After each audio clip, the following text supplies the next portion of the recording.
Današnja lekcija je posvećena lekovima za lečenje dijabetesa. Postoje dve vrste dijabetesa, tip 1 i tip 2.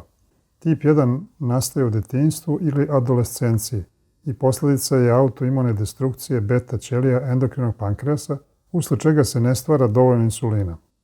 Tip 2 nastaje kod odraslih, najčešće zbog iscrpljenosti endokrinog pankreasa do koje dovodi pretjerana ishrana, bogata mono i disaharidima. Glavni problem kod dijabetesa nije samo hiperglikemija, koja se može relativno lako regulisati fizičkom aktivnošću, promjenom ishrane i lekovima, već pojava komplikacija na krvnim sudovima. Makrovaskularne komplikacije nastaju zbog izražene ateroskleroze i manifestuju se koronarnom bolešću ili ishemijskim infarktom mozga, a mikrovaskularne komplikacije dovode do nefropatije, periferne neuropatije i retinopatije. U lečenju dijabetesa važno je postići dobru kontrolu glikemije, i to ne samo povremeno, već kontinuirano. Glikozilirani hemoglobin je pokazatelj u kojoj meri je glikemija kontrolisana. Smanjenje glikoziliranog hemoglobina za samo 1% dovodi do smanjenja mikrovaskularnih komplikacija za 35%. Princip u lečenju dijabetesa je primijeniti intenzivnu terapiju što ranije kako bi se što pre ostvarila dobra kontrola glikemije i spriječile komplikacije. Kod dijabetesa tip 2 prvi lijek koji se daje je metformin iz grupe bigvanida. Metformin povećava ulaz glukoze u periferne ćelije, smanjuje proizvodnju glukoze u jetri i pomaže mršavljenju. Metformin neki pacijenti teško podnose i imaju simptome kao što su nadutost trbuha, grčevi, mučnina, povraćanje i dijareja, što se može ublažiti odpočinjanjem primjene sa malim dozama metformina, koje se postepeno povećavaju.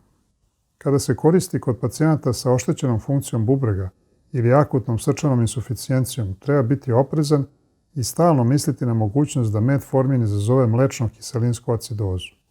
Sulfonil uree, gliklazid, glibenklamid se obično koriste kao lekovi druge linije kod pacijenata sa dijabetesom tipa 2. Sulfonil uree se obično dodaju metforminu ako je glikemijska kontrola neadekvatna.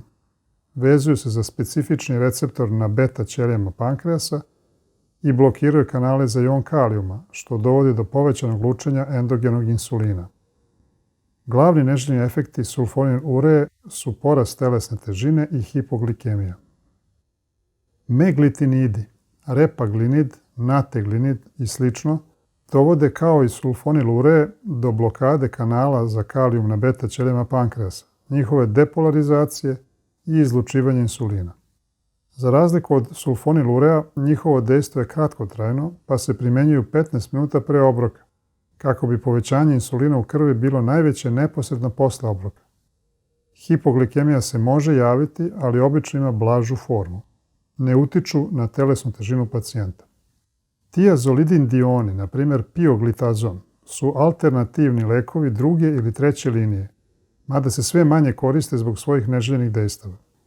Tiazolidin dioni deluju preko peroksizom proliferator aktiviranog receptora gama, faktora nuklearne transkripcije koji smanjuje otpornost na insulin. Koriste se kao monoterapija ili u kombinaciji sa drugim antidijabeticima, na primjer sa metforminom ili sulfonil ureama. Pacijenti koji uzimaju ove lekove imaju povećani rizik da dobiju prelom malih kostiju stopala kao i srčanu insuficijenciju. Većina pacijenata sa dijabetesom tip 2 će na kraju morati da pređe na terapiju insulinom. Insulin se dozira tako da se imitira normalno oslobađanje tog hormona. Postoji neka osnovna sekrecija insulina tokom celog dana, koja se pojačava posle obroka kako bi se regulisao metabolizam unetih sastojaka hrane. Postoje 3 najčešće korišćena dozna režima insulina.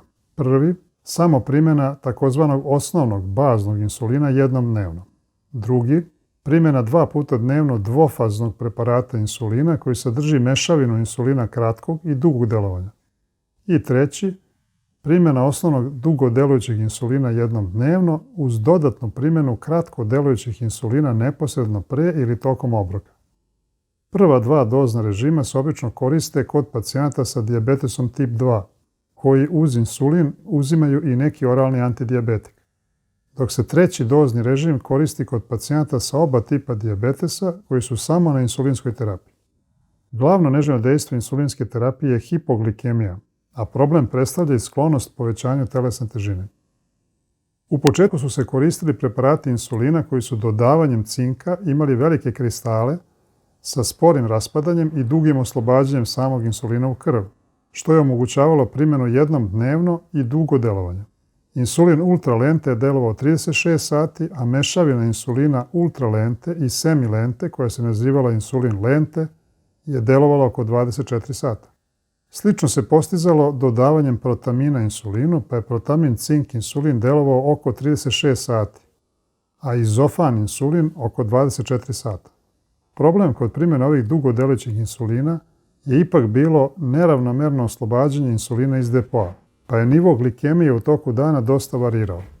Zato su razvijeni analozi insulina, poneka aminokiselina u insulinu je izmenjena, koji imaju dugo dejstvo, ali je kontrola glikemije bolja, to jest koncentracije glukoze u krvi znatno manje variraju.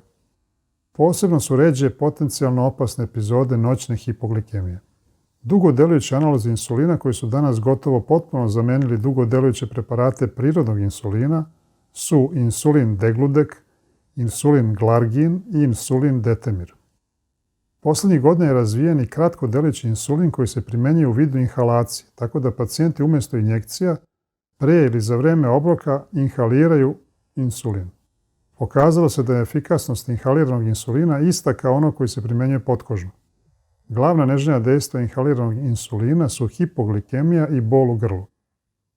Napredak u lečenju dijabetesa je načinjen sa otkrićem uloge hormona inkretina u kontroli glikemije.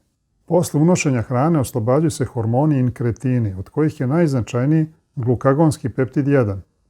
Inkretini pojačavaju oslobađanje insulina, smanjuju oslobađanje glukagona i usporavaju pražnjenje želuca. Inkretine brzo razgrađuje enzim dipeptidil peptidaza 4. Tako je njihovo vreme polueliminacije svega nekoliko minuta. Kao lekovi se koriste agonisti receptora za glukagonski peptid 1, eksenatid i liraglutid, koji se primenjuju u vidu potkožnih injekcija. Ovi lekovi ne samo da pomažu u kontroli glikemije, već dovode do gubitka telesne težine kod pacijenata, što je po njih izuzetno povoljna okolnost. Glavno neželjeno dejstvo eksenatida i liraglutida je osjećaj mučnine. Drugi način da se pojača dejstvo inkretina je blokada enzima koji ih razgrađuje, dipeptidil peptidaze 4. Gliptini, to su sitagliptin, saksagliptin, vildagliptin, se uzimaju oralnim putem i koriste kao dopunski lekovi u drugoj ili trećoj liniji terapije.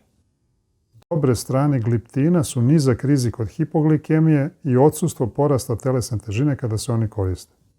Najnovija grupa lekova protiv dijabetesa su glukouretičke supstance koje inhibiraju zajednički transporter natrijuma i glukoze u 2 u tubulima bubrega, to jest ometaju reapsorpciju glukoze koja je profiltrirana u glomerulima. Dapagliflozin i empagliflozin dovode do sniženja glikemije, pri čemu je rizik od hipoglikemije veoma mali. Problem može nastati kod pacijenata koji su na diuretskoj terapiji, jer glukoza u tubulima bubrega povlači za sobom vodu, pa se izlučuje više urina. Takav efekat u krajnje može prouzrokovati hipotenziju i dehidrataciju. Ovi lekovi donekle smanjuju telesnu težinu i krvni pritisak, ali zbog povećane koncentracije glukoze u urinu češće su bakterijske i gljivične infekcije urogenitalnog trakta, posebno kod žena. Ovo su bile najvažnije činjenice vezane za lečenje dijabetesa lekovima.